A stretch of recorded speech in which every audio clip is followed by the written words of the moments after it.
Dopamine swipe, dopamine swipe. Followers, likes, double tap. Now they control your life. What is going on, beautiful people? Welcome back to the 817 podcast, where we talk about the lovely city of Fort Worth. How this podcast works is we highlight 3 short stories, 1 big stories, wins and losses. I'm with my co-host, and Zeta, and our big story today is with the National Juneteenth Museum CEO, Jared Howard. We drop every Monday, so that means this is being dropped on Juneteenth. So happy Juneteenth Day to all of you.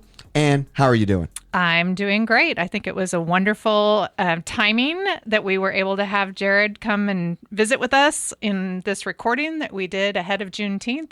He's a busy guy right now, so we were lucky to get him and really had some great questions and answers with him today. Yeah, very confident you are going to enjoy that interview. But before we dive in, let's go ahead and hit some 3 short stories.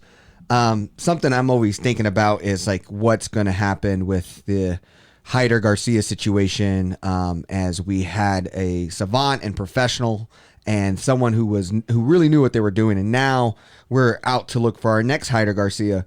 And something that U.S. Representative Mark Vesey is speaking out against is one of the Tarrant County's finalists for elections administrator. This came out on the Star-Telegram on June 14th.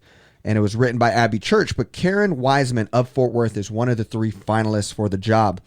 Wiseman once sued the outgoing administrator over public records requests. Her case was dropped the day interviews for the job began, according to the county court records. During the midterm election cycle, Wiseman also put a letter in one Fort Worth voter's mailbox asking if they had cast their ballot at a Stop 6 vote center. Wiseman wrote in the letter that she was a part of a group investigating the integrity of local elections, but did not identify which group she was with. And once this story dropped by Abby Church on Twitter, Mark Vesey came out and said, "Of course, one of the finalists is openly racist and very comfortable accusing black people in Stop 6 of stuffing ballots for exclamation points." Vesey, a Fort Worth Democrat, wrote, "So disgusting that she even got this far. They're getting too comfortable in Tarrant County government." We wanted to start with this story because we've been kind of updating you guys along the way. And to me, if you listen to this pod, you're also probably, and I remember Nydia Cardenas on her guest co-host saying this was the number one thing she's most paranoid about when she thinks about Fort Worth and Tarrant County is how does O'Hare and that team manage who becomes our next election administrator. Any comments, thoughts you see adding into this? You know, I just always think that we should be encouraging everyone to vote. The idea that we can vote across our entire county during early voting and on election day just opens that up to people having access and being able to vote more easily. And so I think that whatever happens going forward should always add to people being able to vote. You know, as someone who was raised by people who would have been really upset with me if I skipped an election for any reason at any time, I just see any kind of thwarting of people's ability to vote as something that is very discouraging. So bringing this up again, we're just making sure that people are kind of aware of what's going on so that we can continue to keep engaged in this conversation and let people know who are making these decisions about who is hired to do this job is someone who is going to be supportive and wanting people to have access to vote. Yes. And to me, that's why this is so important, because if you're having someone who's questioning the process today before they were even, they're kind of on that extreme, our voting elections are not safe or true, to be able to be in position to maybe even lead or just be seen as an influencer, it makes me feel a little uneasy. On the process, though, Wiseman is, besides Wiseman, the county's election commission have chosen Clinton Ludwig from the county's clerk office and Fred Crossley, who used to be Trinity Metro's chief financial officer, as finalists. 9 candidates were interviewed this past Friday, and finalists will be interviewed again sometime this week. VC and 6 other Democrats penned a letter in May asking the U.S. Department of Justice to look into whether the county judge Tim O'Hare and other GOP leaders had undermined minority voting rights.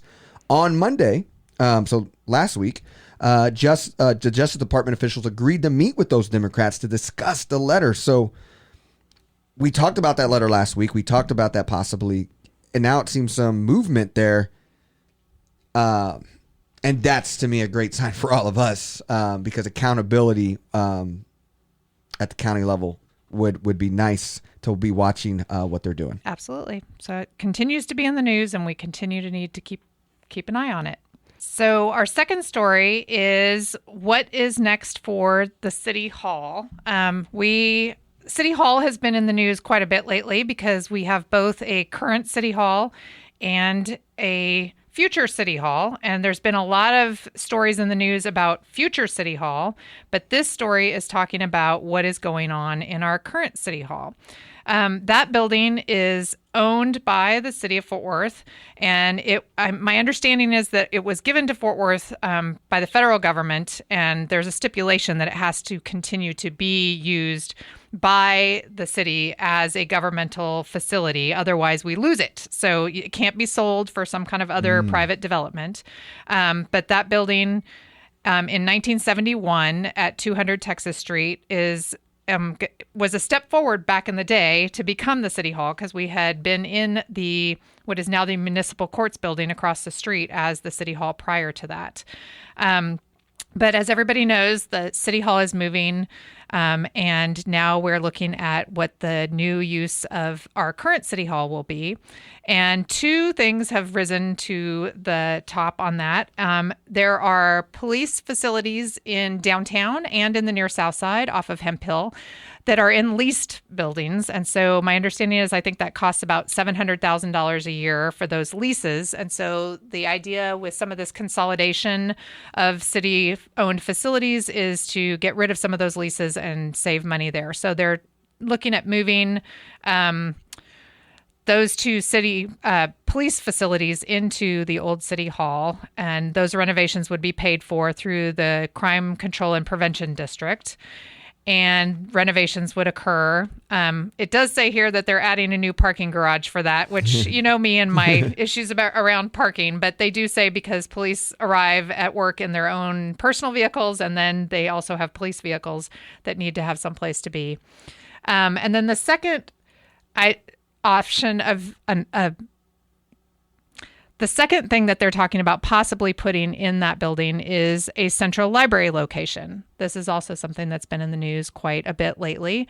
The fact that the city has sold the current central library location for redevelopment. And from my understanding, there is a caveat to the agreement with the purchaser that in the future there would be a home for a central library location, because as we all know, great cities need to have libraries, and they need to have libraries in the central city. So it could either go in that new mixed-use development that would happen there, but in the meantime, we don't want to not have a central library location. So I think there's been some looking into different options of leasing in downtown, but the possibility of having a library location in this current City Hall building is also being looked at. Yeah, we were discussing, and one, I love the creativity. I love the idea of trying to save money, but also meet the needs, because we talked about the police wanting a center or wanting more resources and support for their work. So like that makes sense. And then you also have the library, but we even were just talking about like, what would that even look like if you have police in a building and a library in a building in the same building? Would that stop people from wanting to visit the library who benefits from using the internet or the resources at the library? I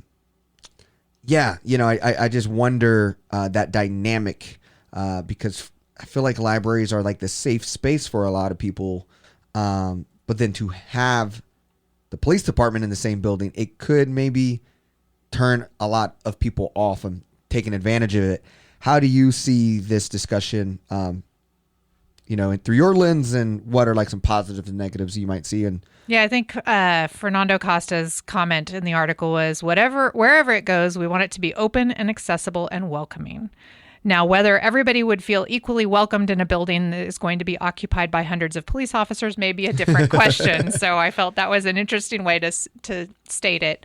So I think that is a concern. We want everybody to feel welcome at the library, but we also are working on relationships with the police. So I think having those interactions happen in our civic buildings throughout the city could move in a positive direction for those relationships as well. I would hope that just because the police are in that building, it wouldn't mean that they would be tasked with policing the library. Although there have been some issues in the past of some activities in the library that have been problematic and concerning to patrons of the library. So those are all things that would definitely have to be considered.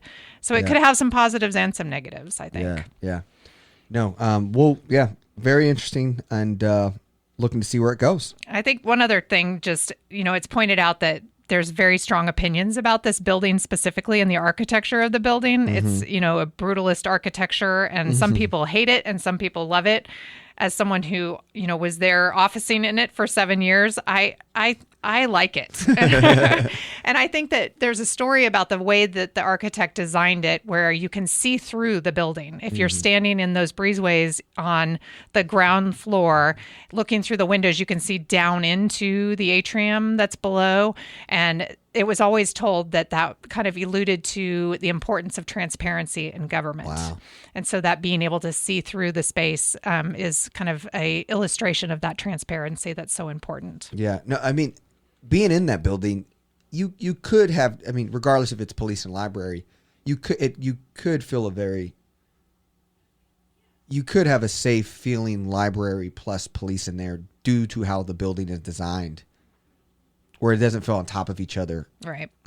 Still, yeah, I love that. So let's go into the third story, which is really a just back and forth with me and Ann as we had our first unofficial hangout at the Uniting Voices events, which was the first event ran by the National Juneteenth Museum team. If you didn't hear about this, or you wanted to go but you couldn't go, we're just going to kind of give overall synopsis of what we thought of the event. We thought it was a very historical day for Fort Worth, and they had Brian Stevenson, who is the founder of and executive director of Equal Justice Initiative, and author of Just Mercy, which is also the book, which Michael B. Jordan played in, and Opal Lee also joined him on stage. So we had to see them go back and forth. And it was an I Am Terrell, which is an historical school in Fort Worth, and just hearing all the people who graduated or went through I Am Terrell, it was awesome. It was a full house. And what's exciting is they also kind of gave a clue that there's the next person is coming as well, and they're excited to continue the momentum of this first one. I know you've probably been to a lot of events in Fort Worth. What you enjoyed about this one? What made it special to you, and what's some things you learned? Yeah, I think that it was an absolutely moving event, and I was really glad that I was able to make it. The first speaker that they had, Brian Stevenson, as you mentioned, is absolutely inspirational. I think one of the things that he touched on that was so impactful to my mind was just the importance of having these conversations. And so the fact that the Juneteenth Museum is going to have this speaker series entitled Uniting Voices to continue to facilitate these conversations, and to some of the points he made about how some of these conversations can be difficult conversations and they can make people uncomfortable. But that is just a really important thing to continue to do. And his comment about proximity and making sure that you bring people together in closer proximity with one another so that they are able to experience and witness themselves the way the world works for someone that may be outside of the bubble that they typically move around the world in and live and work and, the places that they go. I think that was a really impactful statement that he made. I know you were taking notes during this event, and so you're probably more prepared to go into the details of the things. I had a very emotional response to the whole thing. I was moved. I was inspired. There were some things talked about that were heartbreaking, and I have not read the book. I have to admit, and I know people were there with their copies, their well-worn copies, to signatures. And I'm now really excited to read the book and delve into that more, as well as the museums that he has been involved in other cities. So I just thought it all tied in so well with what they're working on getting done here in Fort Worth.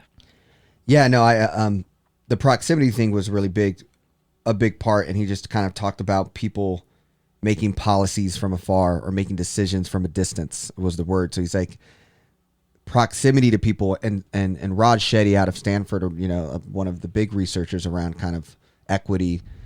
The term he uses is economic connectedness, and then he says that is the interactions between classes and cities. And he even, I'll put it in the show notes, but he just kind of talks about how one of the best indicators of a kid or a young adult getting out of poverty is their connectedness to other classes outside of the one they're in. So it's the fact that in America is not, we're not good at doing that, as we usually create segments in neighborhoods. Separation. Yeah. And so he kind of talks about cities that do that well, which we can have that debate of Fort Worth. I would say we probably don't, but he actually has a legit economic connectedness score that you could type in your city and see what's the score. So I'll put it in the notes, but it just reminded me about like our responsibility as Fort Worthians to like get in proximity to the people we know who are maybe being marginalized or being discriminated on, and understanding more and hearing the voices, being in the flow of where that happens and being intentional to that. And I think that's so important to, where we choose to live, to where we choose to buy things, to where we choose to attend, the restaurants we go to, because it's so easy to get in the bubble. Yeah. And, and even Jared kind of talked about that off the pod.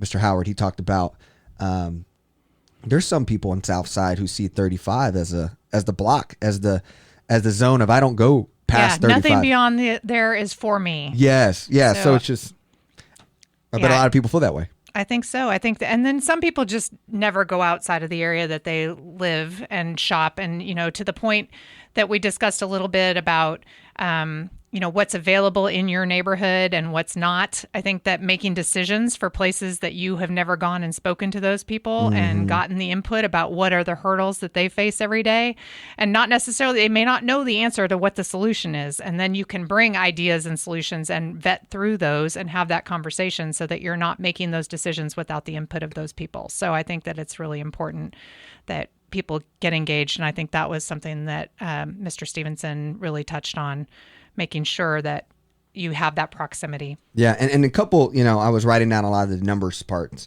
So the National Juneteenth Museum is currently on a capital raise for $70 million for the project. They have raised $40 million.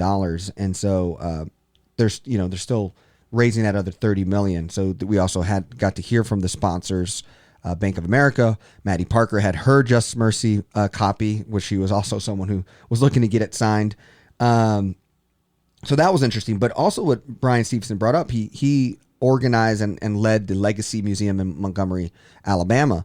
And so he kind of talked about the power of Black tourism and the economic viability that it brings to communities.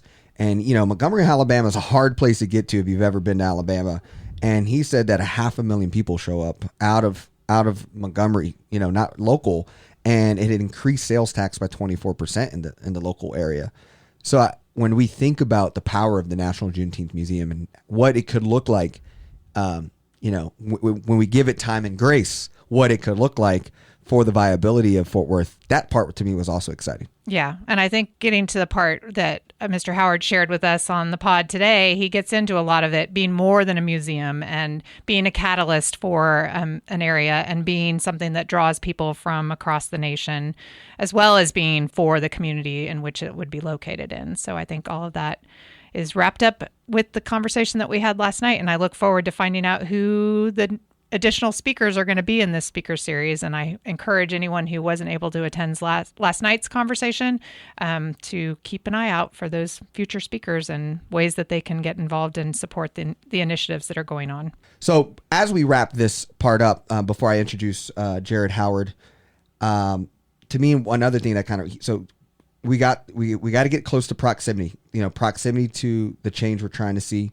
He talked about how making uncomfortable decisions and to do what is right, and then educating yourself. So I just want to acknowledge everybody. Like, if you're listening to this pod, you're really trying to audit your reality and try to understand your bias in Fort Worth and your small part in your neighborhood or wherever you are in this big old city. And so I just want to honor and give you guys kudos to this. And I'm really excited going back to, this is now our second pod together, but I know, why I'm so excited for me personally having you on as the co-host is just, I felt like me and Jimmy got the pod as far as we could make it with as new and as little that we know. So a part of selfishly is to educate myself as we hang out. I was listening to our pod last week, and it was like every story you had a seed of something to go into that story. And I think that's why I think this is going to get better for all of us because of you here. And I think we have the ability to get deeper and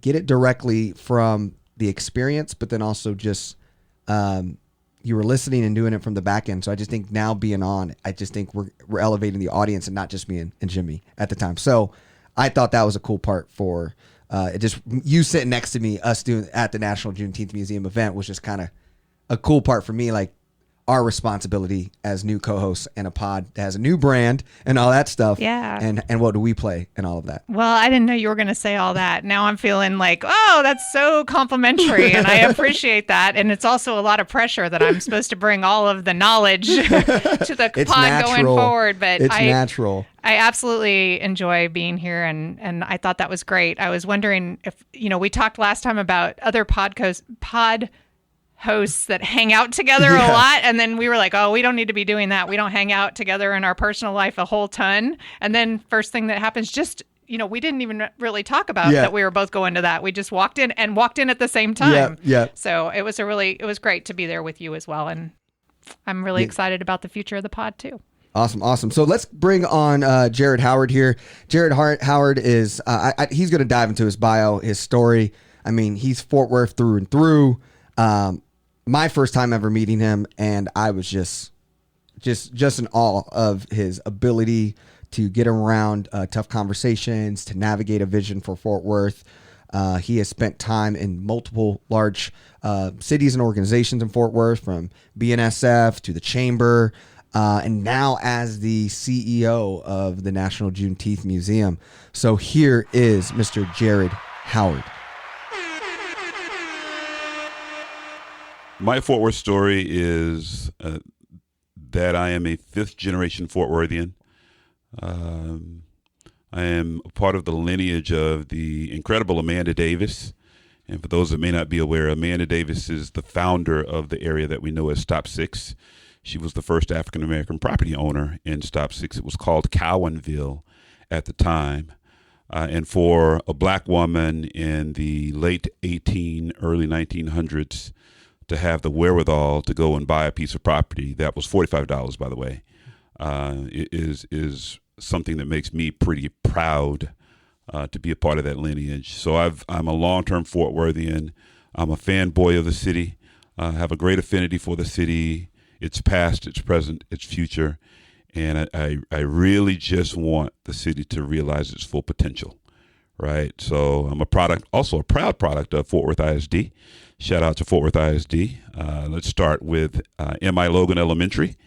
And then I went to Atwood McDonald Elementary. And then I went to Dunbar Middle School. And then O.D. Wyatt High School. So when I say I am a product of Fort Worth ISD, I mean from the day I stepped foot in a kindergarten class. So that is my Fort Worth story.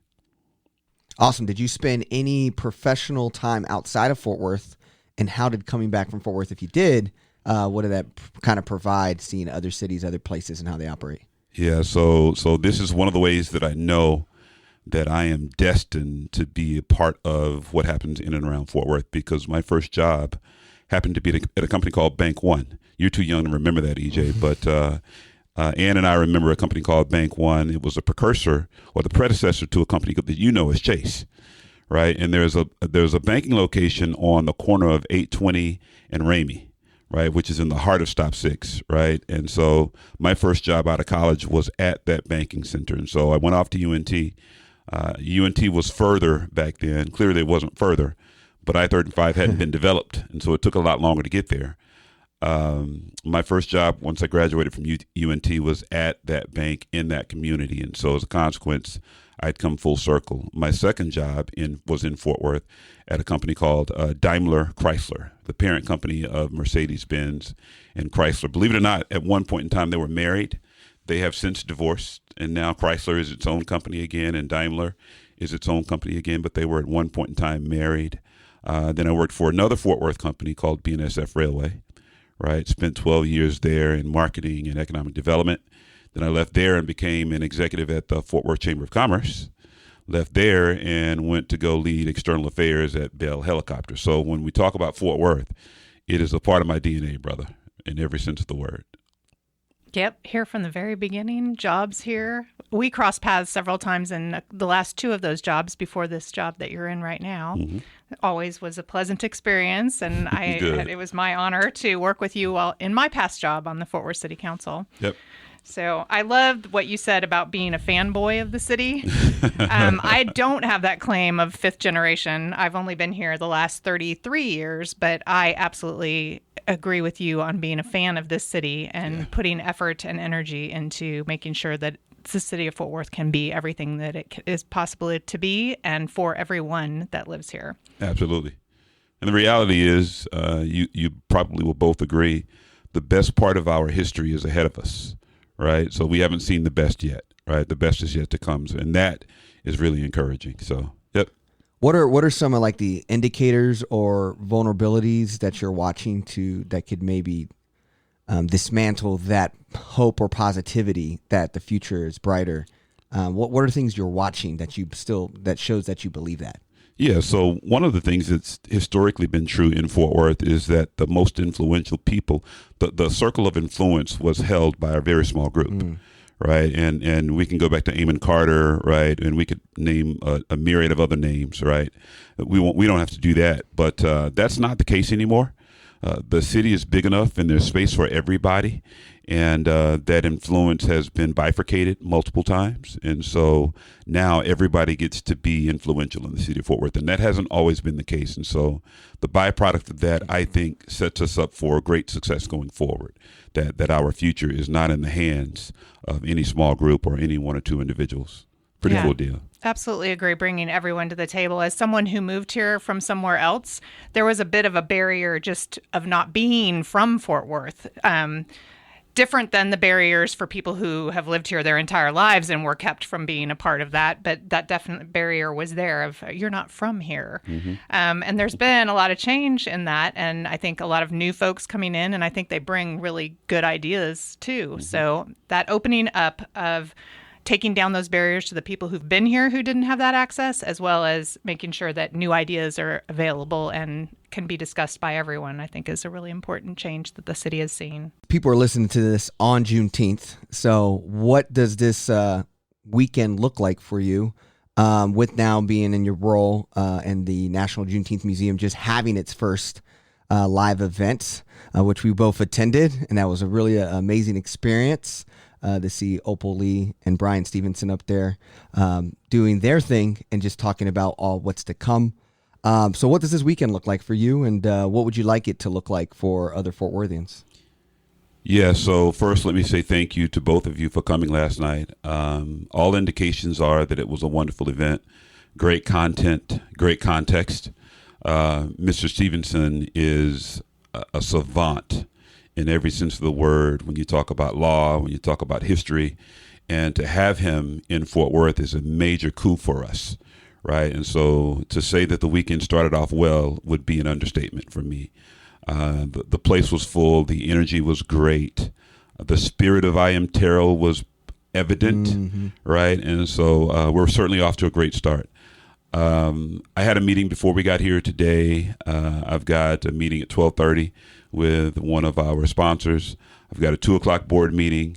I think I've got a meeting after that, and then I'm going to take my wife out to go grab a glass of wine or a harder cocktail. Actually, probably something, probably something that doesn't take a few ounces to get you where you're trying to go. Tomorrow we've got, and I don't even know, EJ, what's on my calendar tomorrow. It's a lot. Sunday we don't have anything planned, and then of course Monday morning, Miss Opal and Unity Unlimited and their team have the annual walk that we're really excited to participate in.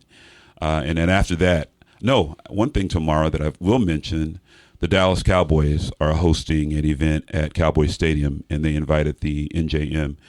To your audience, when you hear me say NJM, I'm talking about the National Juneteenth Museum. That's too long for us to say, so we shorten it and truncate it by saying the NJM. Tomorrow, one of the things that we will be doing is hanging out with the Dallas Cowboys and promoting our cause. And shout out to the Cowboys for reaching out to us and giving us the space to do that. And then Monday, the walk. And I don't remember what else. I can show you my calendar if you want to see. No. I could imagine. Thank you for making space. Well, it's funny. Last night I noticed on the screen in the rendering of the museum that the Dallas Cowboys were on that screen, and a couple of us looked at each other and went, "The Cowboys?" But that maybe was a little sneak peek at what was to come. Yeah, we so a little bit about that. We show renders of what people will experience once they come into the museum, and of course you all know, and I don't know if we're going to talk about it today or not, but it's more than a museum. Right. And so one of the things on the inside of the campus will be the food hall. Right. And the food hall will be buoyed by screens. So we can televise whatever it is. We can televise, we can promote, we can leverage that to communicate information. And what better way to, one of the challenges that the people in the historic South Side have expressed is that they don't have anywhere to go sit down and have a meal. Right. And so the food hall will certainly participate in the solution to that.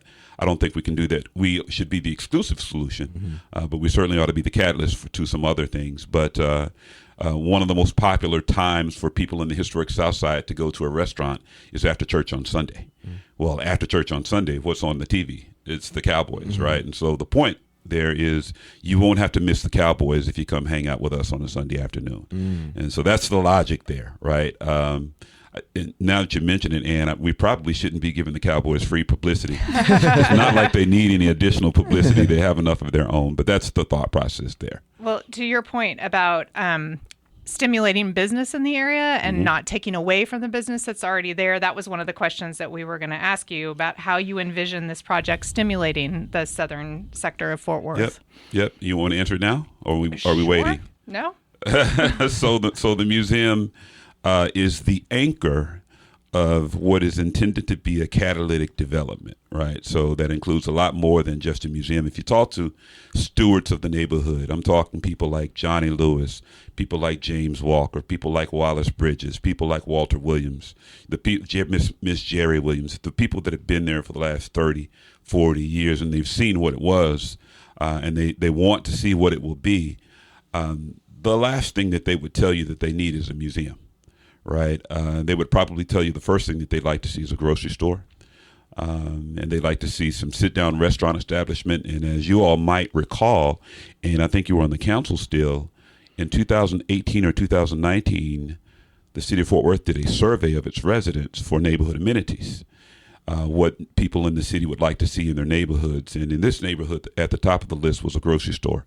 Surprisingly, number 2 was a sit-down restaurant establishment. And surprisingly, number 3, and this one really shook me, they want a drive-through car wash establishment, right? So that's probably something that we have within a mile or so of where we live, right? But these people have to literally go outside of their neighborhood to go grocery shopping, to sit down and have a meal, and to get a car wash. And the car wash shook me because, and I'm a marketing guy, as you all probably know, it makes sense because the primary residents of the community are baby boomers, and they're not going to the car wash. They're not getting out into their yard and washing their own car, right? They want to be able to drive through at your local gas station like everybody else does and get a car wash, and they don't have that opportunity. And so as a consequence, we know that the people in this neighborhood need and desire and deserve, quite frankly, more than just a museum. So it would be an affront to them, and we would do them a great disservice if all we were doing was a museum. And so we intend to bring some economic activity to the neighborhood, right, through the food hall. Right. We're also going to have a theater inside, and hopefully we'll have a theater in residence. the last thing we can afford to do is have a theater that's, vacant 200 days out of the year, right? That doesn't do anybody any good. So, but we certainly want to give people in the neighborhood and beyond the neighborhood a place to perform. Wallace Bridges, who's a member of the Fort Worth ISD school board, his son is a guy that you all might have heard of before named Leon Bridges, right?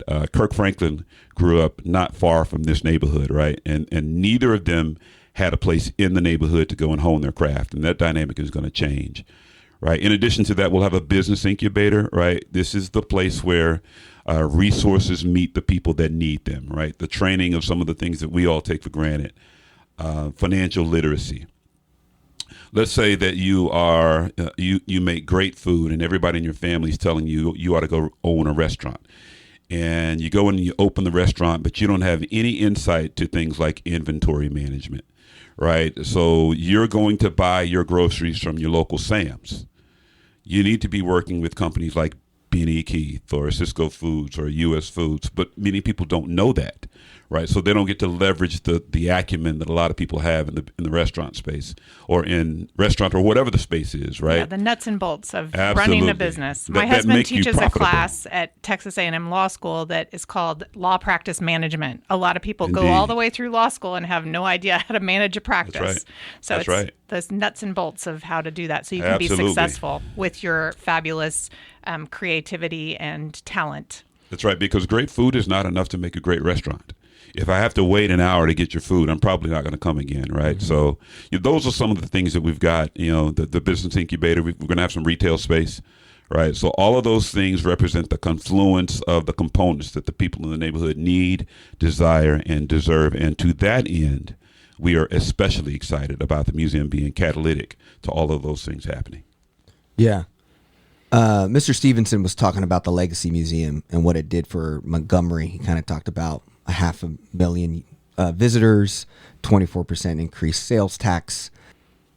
What do you think the impact of a museum can be in Fort Worth? And then when you see, you talk about the Dallas Cowboys, which is probably one of the biggest things that brings people to DFW, or the Stockyards, is another big link. Where do you see the National Juneteenth Museum being, long term, in a sense of a staple for the city, where people come here, and it could be that thing they're Googling and saying, Yeah. this is what I want to stop by if I'm here for 2 days.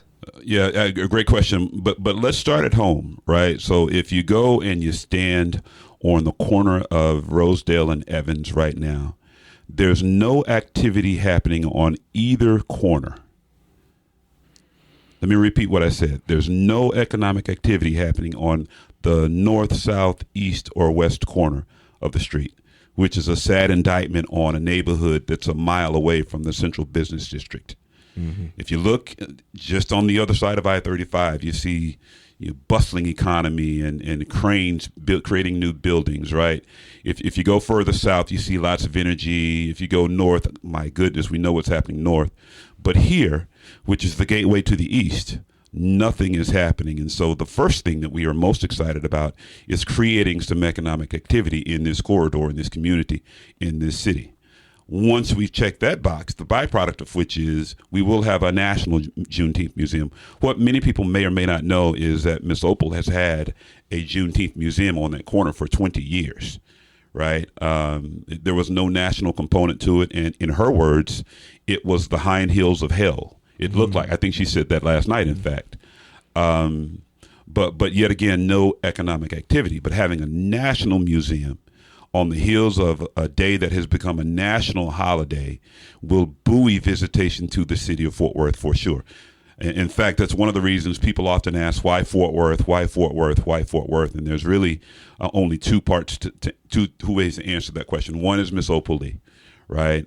Miss Opal certainly has, predecessors and people that did the work before her. But none has done as much work as she has, and this is certainly not to discount those folks. They did great work, but none has garnered the type of visibility that Miss Opal has. And so as a consequence, there's a natural synergy to Fort Worth from that perspective. But beyond Fort Worth, there are few cities in the country that are domiciled in the fourth, almost third most populous MSA in the country. right? Dallas-Fort Worth is huge. And so when you want to create something that's going to give visibility, then Fort Worth becomes right at the center of that conversation. And so those two things lend themselves to Fort Worth being the right location. And so as a consequence, we do anticipate that people will come to Fort Worth specifically to see the National Juneteenth Museum. When people come to Fort Worth to see the museum, they're going to stay in Fort Worth hotels, right? They're going to rent cars. They're going to go and drink alcohol and eat dinner. They're going to go shop. And all of those things buoy the economy that happens in the city of Fort Worth. And so whether we're talking local or national or perhaps even global, this thing will certainly be impactful. They could also take a train and use our public transportation, which Absolutely. we definitely need to improve upon. But if I let that slide of just renting cars, I would be in big trouble with all of my public transportation allies. Shout out to the public transportation folks out there. Trinity, Yeah. I see you. What are some of the misconceptions that folks might have regarding the project? What do you see, like people from the outside who maybe not fully understand everything that's happening? One of the misconceptions that could be pervasive, I haven't sensed a lot of this yet, is that it's for Black people, right? We're not doing this exclusively for Black people, right? And the example that I often give people is we've all been in New York City, right? And when you navigate New York City and you're in Manhattan, there are pockets of culture that everybody visits. Little Italy, right? Chinatown, Harlem. These things are epicenters of culture, but when you go there, you don't just see Italian people in Little Italy. You don't see exclusively Asian people in Chinatown, right? You see people going to look for authentic culture. So while we are producing and promoting authentic Black culture, and there's a reason for that, because if you peel back the layers of this community, that's what it has historically been. Right, Texas's first Black millionaire, William Madison McDonald, comes from this neighborhood. Right, he curated this neighborhood with his money in the early 1900s, and so we will not forget the history. We want to memorialize the history, but it's not exclusively for any particular demographic. We want everybody to come. Right, when you go, I was at one of my favorite Thai restaurants. They didn't pay me, so I'm not going to say their name, but I will tell you that they are on Magnolia. Right, little hint spicy Thai restaurant on Magnolia, and it's authentic Thai, right? From the staff to the food, everything. But everybody goes there, right? The same is true for us. And so, one misconception, EJ, that we certainly want to dispel is that it's for Black people. That's just not true.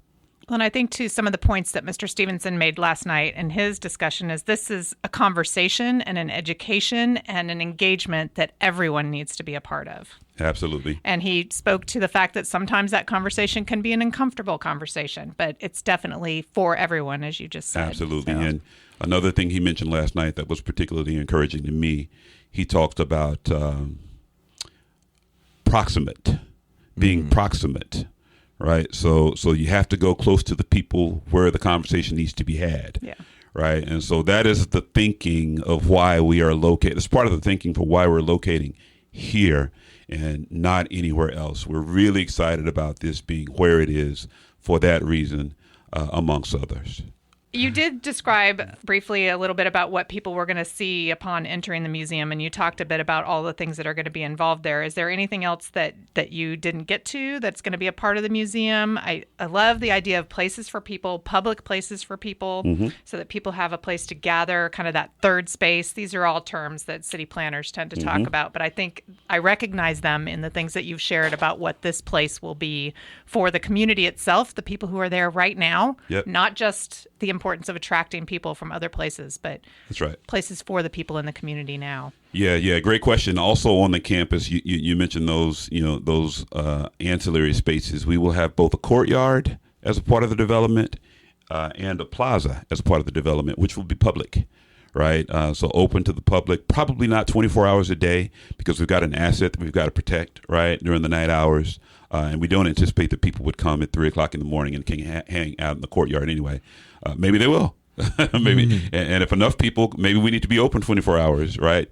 So those are certainly two things. The other thing that I will mention that I didn't mention before is as a separate part of the same development will be some residential, right? So one of the ways that you get flat tops is to build rooftops.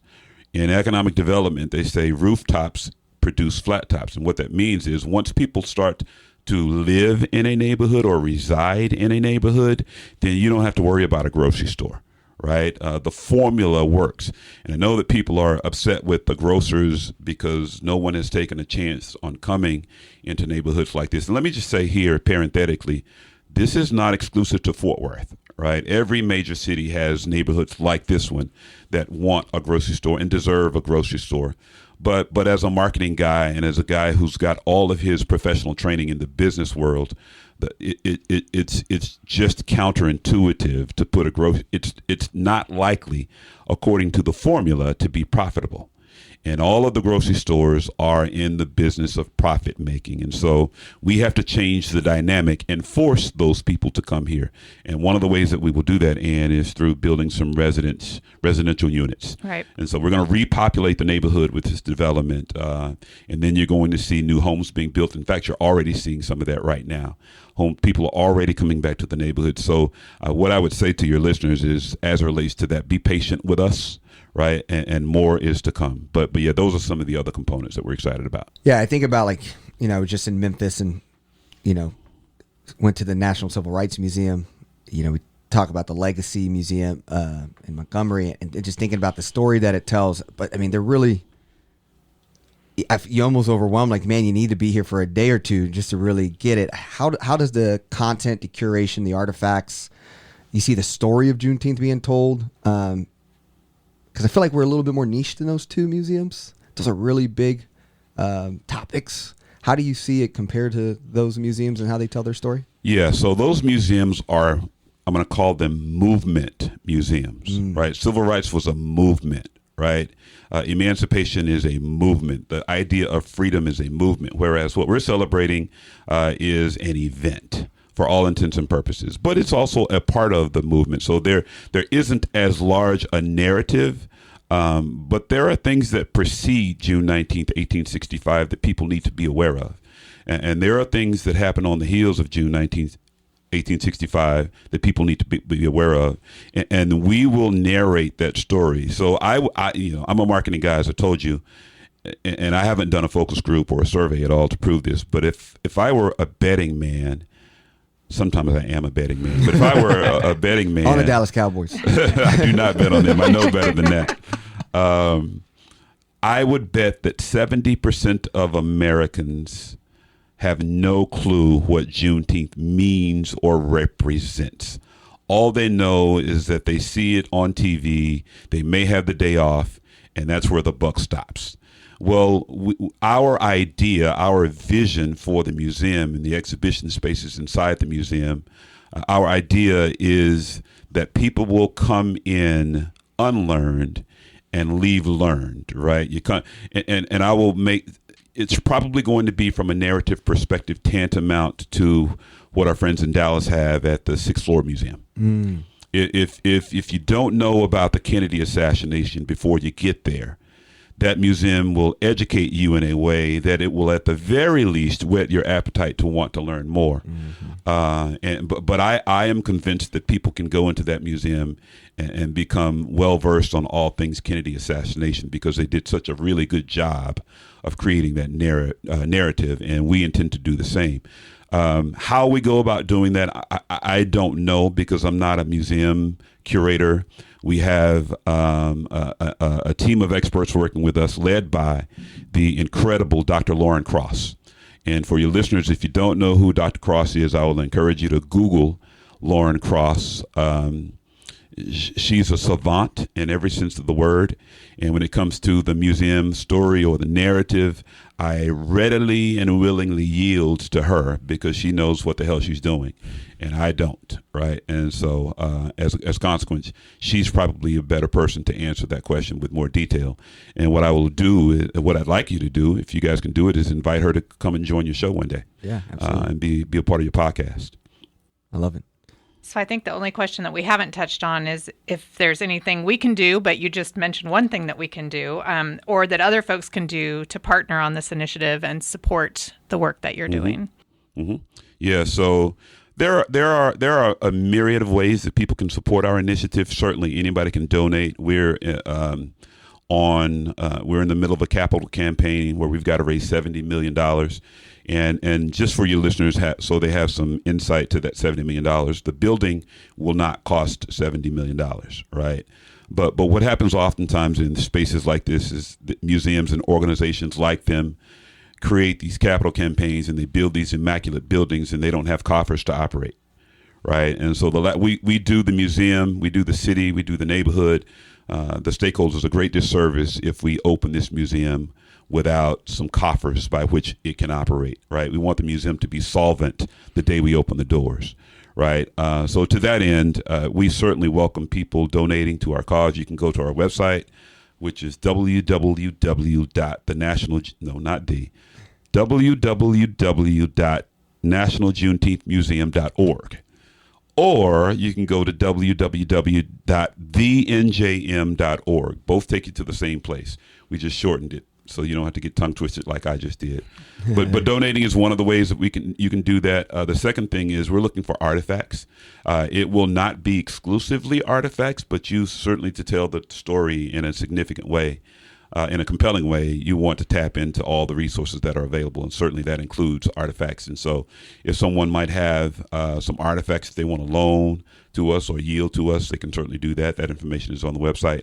And then the third thing is to volunteer, right? We have committees.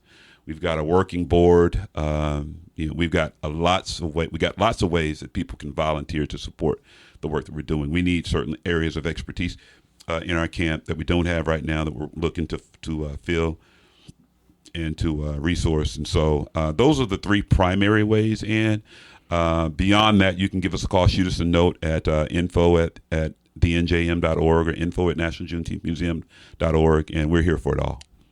What have you had any cool stories yet around artifact collecting or things coming your guys' way?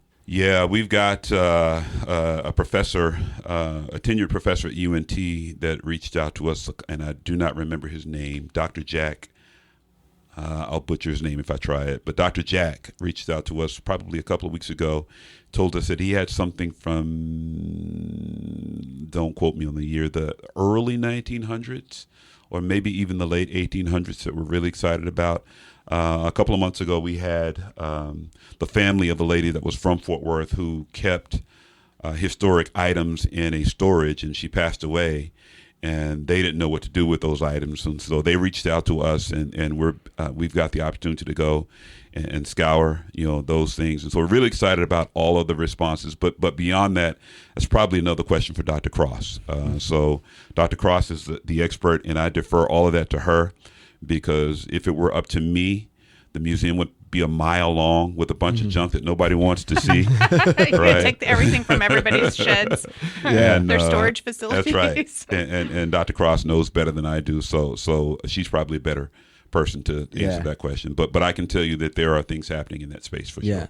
You kind of brought up the gap in like development on Rosedale and on both sides.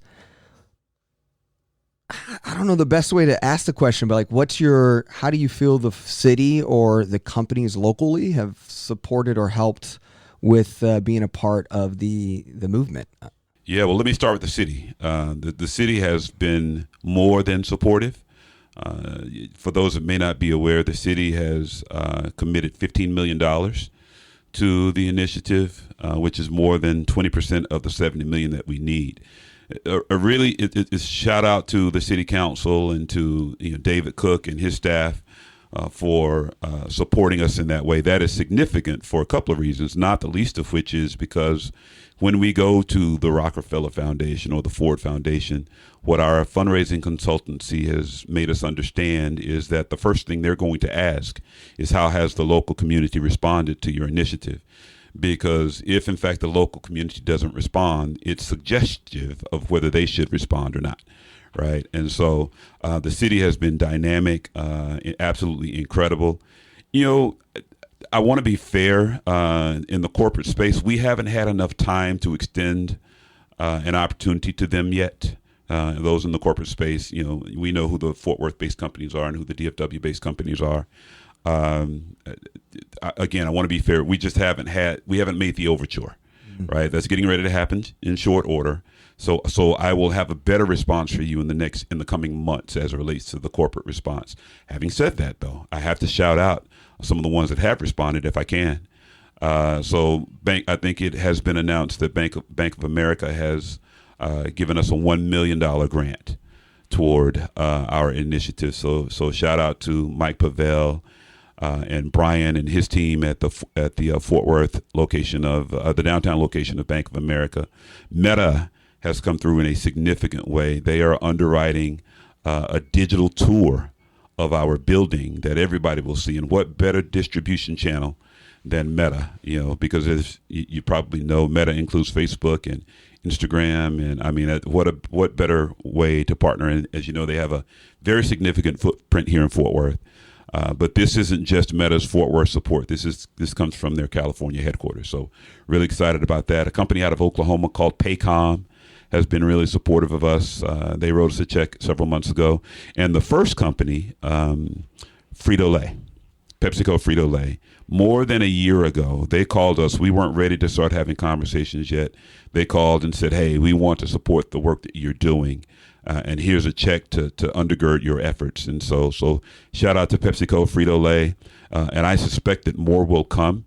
And I suspect that these will come back because none of our gifts yet have been transformational, right? And so while we're grateful for everything, we're waiting for those transformational gifts that will unlock our ability to go and execute. And then, of course, there's a philanthropic community here in Fort Worth. We're having those conversations right now. And we certainly hope with Fort Worth being one of the country's most philanthropic cities, we certainly hope that Fort Worth will respond to this opportunity. I can't envision a pathway where they would not, but I can't speak on their behalf, right? So if anybody out there knows who those folks are, tell them to call me or make an introduction, and I'm happy to come and have a conversation. Yeah, I think EJ and I were talking about some different corporations we didn't see up on the screen last night as we were walking out of the event, and as to nonprofits as well. There are a lot of them, and I think part of what I do half of my time is making sure that people that I'm aware of are aware of each other, because there is such a huge philanthropic or community in Fort Worth, and I think that those opportunities will continue. So it sounds like y'all are right on the right track for sure. Hope so. Yeah, and this is not his your guys' fight, but my fight seeing it is I'm to me it's how much we put into the stockyards and the cowboy culture, and we just did Mule Alley, we just did Drover. I mean, it looks like a palace over there. And to then have that, if you were, haven't done a case study or a survey about it, but if I'm in Fort Worth or I get out of the airport and, I got time to spare, I'm going to do two things. I'm going to go to the stockyards and I'm going to the National Juneteenth Museum. And the disparities of what the stockyards look like and what we look like, Fort Worth can't allow that to happen. Because even if you have the museum, we have to be able to show that we are economically equitable, we support all stories, and we see the value. And that to me is our big, the big gap we have to fill for you guys as a city. And I'm curious on what does the partnership federally look like and how's that support look like? So we talked about kind of Fort Worth, but I'm just curious about how does that even work and what's that look like? Yeah, much like those, EJ, in the corporate space, I want to be fair. It's still too early to tell whether we will get the type of support that we think we warrant and deserve from the federal government. What I will tell you is that I had lunch with two senior staffers on Senator Cornyn's team about a week or so. I made them come to Fort Worth, right? And we went to Fix and got biscuits and had a great time. And I know that I will spend some time with Senator Cornyn on Monday morning. Surely we know that Congressman Vesey is supportive of the work that we're doing to the extent that he can. We haven't had the chance yet to talk to Congresswoman Granger, right? We haven't spoken to Senator Cruz yet. So it's really hard for me to say. I will say keep watching. and we'll see. I can't imagine that our federal government wouldn't support in some way, right? I know with what has happened in D.C., and I'm not expressing an opinion on one way or another, but I know that the Republicans have the majority in the House now. And when the Republicans acquired the majority in the House, earmarks for projects like this went away, right? So I'm not a political savant, so I can't speak to that in any detail. But we're going to give our federal government every opportunity to support what we are doing. And what I'll encourage you to do is to have me back in a few months and ask me that question again, right? And then I will give you the unvarnished and unadulterated truth about what I think the response from our federal government has been. Is that fair? I love it. Well, I have no more questions on my end. If we didn't talk about anything you didn't want to talk about or something, sparked, you can riff if you needed a riff. Let me just say thank you, if I can, to our board of directors who have been working feverishly to make this thing happen. And thank you certainly to Ms. Opal and Dion and Unity Unlimited, who have lent their support to our initiative, and they are a part of the family. They're both on our board. And thank you to the people in the community. Thank you to Fort Worth. Thank you guys for having me again. We're just really excited and hope that we're building something. When we talk to people in the philanthropic space or in the corporate space, or even, if someone wants to give us, a dime, we have two promises that we make. We promise to be good stewards of their gifts, right? And then the second thing is we promise to build a development, to curate a place that they are proud to have been a part of. And so those are our driving themes. That's the vow that we make to those that are supporting us in whatever way, whether we're sitting, doing a podcast, or whether someone's writing us a check. You can rely on those two things. Thank you so much to Jared for joining us today. We know this is an incredibly busy time, and the fact that we were able to get you right after that speaker series, inaugural speaker, and right before going into the very intense weekend before Juneteenth, on the day that this podcast will drop, actual Juneteenth, we're really pleased that you were able to join us and feel really lucky that you took the time to be with us. Yeah, that was just an idea. I was like, man, wouldn't it be cool if we could get Jared on Juneteenth? And so the fact that he responded and was gung-ho about it, and a listener, we learned that he listened to a couple, so he understood how it worked, so that was exciting as well. Learned a lot from him just there. Absolutely. And really excited to support. Again, all links, donations, whatever you can do, volunteering, who's who you might know. We know that Fort Worth is big, but sometimes feels small. So thank you for listening to Jared's piece. Let's move in to wins and losses. As has become my tradition, everyone is probably aware that I don't like the losses and that I'm constantly looking for ways to turn losses into wins. So yet another situation where I think that is going to be the case. There was an article in the Fort Worth Report on June 13th by Haley Samsel. City leaders have a plan to tackle environmental justice in Southeast Fort Worth. Residents say it's not enough. And I happened to attend the meeting that is referred to in this article, where the Echo Heights Stop 6 Environmental Coalition gathered, as well as many, many representatives of a multitude of city departments to address some concerns that have been brought up by this coalition about development that has occurred over many, many years in their community that has led to what is referred to, and aptly so, environmental racism. And so they brought this to the city's attention when an update to the comprehensive plan was being considered by the council, and expressed a desire to have some more say and input in what future land use looks like in their community.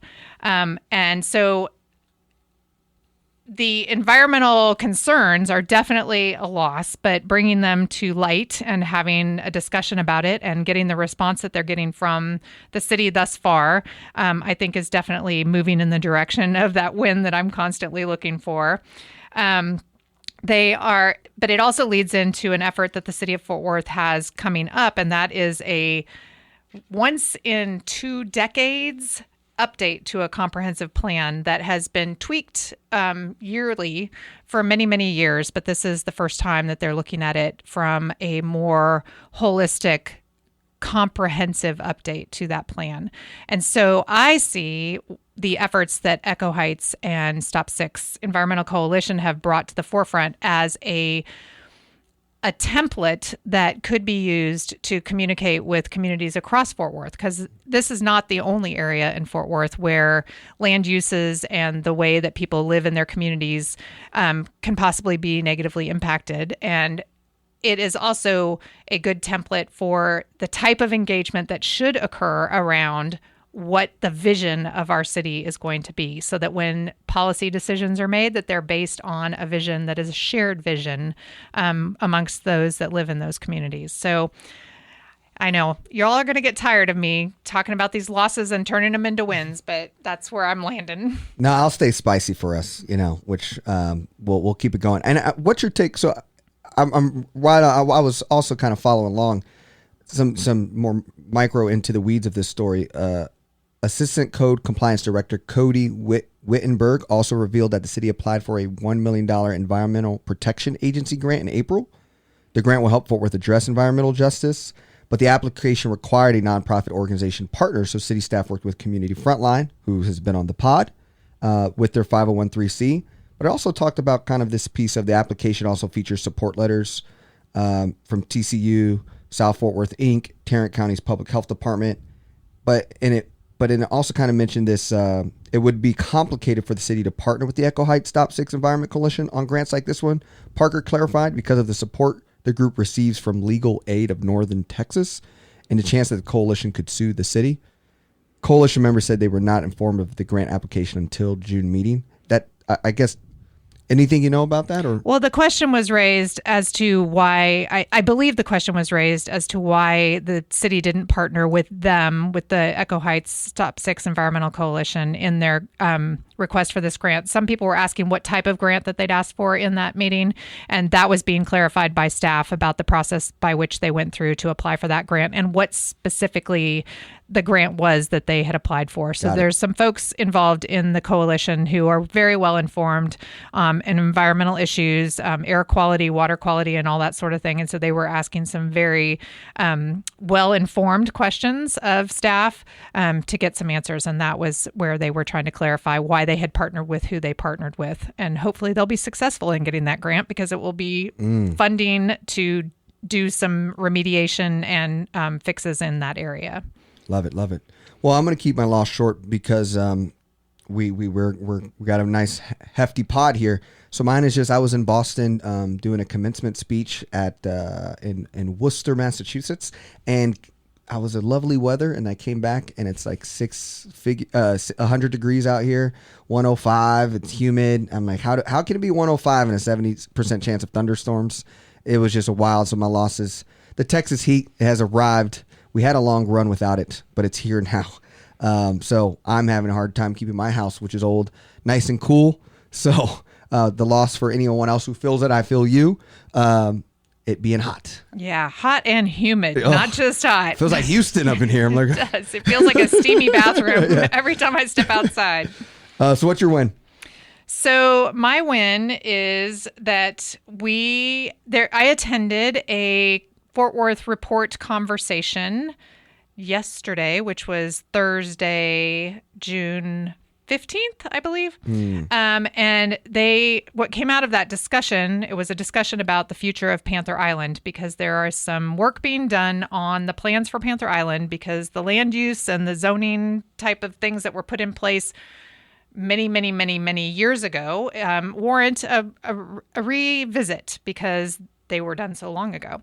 But the article by the Fort Worth Report says, what will define success of Panther Island? Fort Worth leaders look at a question through different lenses. And my win was the comments that were brought to that panel by Professor Dennis Chessa from UTA, who brought up the fact that he has done a studio with his architecture students looking at Panther Island. And one of the things that they brought up was just making sure that anything that happens in this area is for the community that has existed in this area for a very long time. And so I had the privilege of being a evaluator, or I sat through all of the presentations by these students. So I actually got to see the ideas that these students came up with of things that they would like to see incorporated into anything that happens on Panther Island that is for the public and for the people, so that it's not just about development and what happens there development wise, but that there are public places for people that everyone feels welcome. So this is a theme that we continue to touch on, but some of those things came up, and I want you to put this in the show notes because people need to go and listen to some of the candid conversation. I think the whole thing was recorded and live streamed, and so you can go hear the whole thing. But one of the comments when it was pointed out that some of the ideas that students might come up with might be, bizarre or unattainable. And Dennis's comment was that he doesn't think they're any wilder or more bizarre than rerouting an entire river, which got a laugh from the audience.